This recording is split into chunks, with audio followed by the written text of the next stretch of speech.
Well, after the Eaton Fire devastated the Altadena community, the main library had to shut its doors. But today, it's welcoming people back inside. KCAL News reporter Cara Finstrom joins us live from the library with what it took to reopen. What a great day.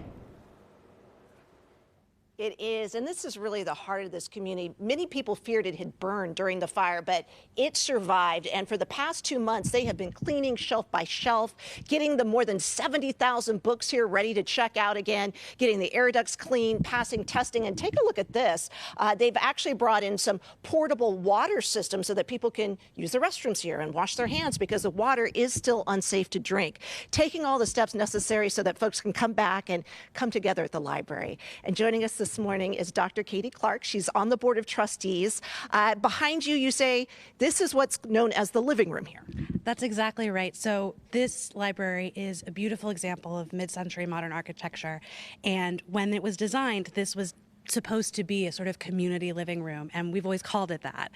And so we're just so excited for people to be able to come back, and whether their home is here, whether their home has been lost, there's a living room that's available for them, and we're so excited to welcome them back, and we hope that they find a little bit of calm in the midst of everything. So nice. And we have some video to show folks at home. You did post to let folks know that you are opening up today at 10 this morning, which is remarkable considering that the buildings all around the library burned to the ground. The senior center next door, we know we lost some of the big, beautiful homes up in this area. You yourself lost a home. So how important is it to have this resource?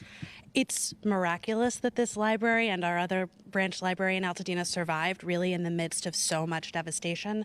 But to have a piece of what feels like continuity, a piece of familiarity in the midst of all of this, I think is so important. And it's not just about being in the space, it's also about being together. We're going to be bringing people in for programs, for concerts, for all of the other pieces of life that still go on, even in the midst of a disaster.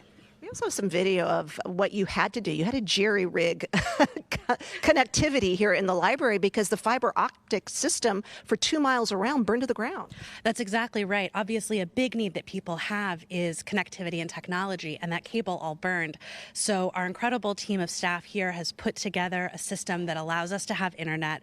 We're also making sure that people have connectivity when they're not at the library. So we're giving out hotspots to folks who have lost their homes. By the middle of this month, we'll have given out over 200 hotspots with 14 months of service, hopefully helping people just make it a little bit easier to go through all of those steps that they have to do as recovery continues. Such important services that you guys are providing here. Again, the library, Jamie, opens up at 10 o'clock this morning. Oh, I'm just so glad we're getting some sense of normalcy. And as you said, this is such a pillar of the community. I'm so glad people will be able to make their way in soon. Cara, thank you.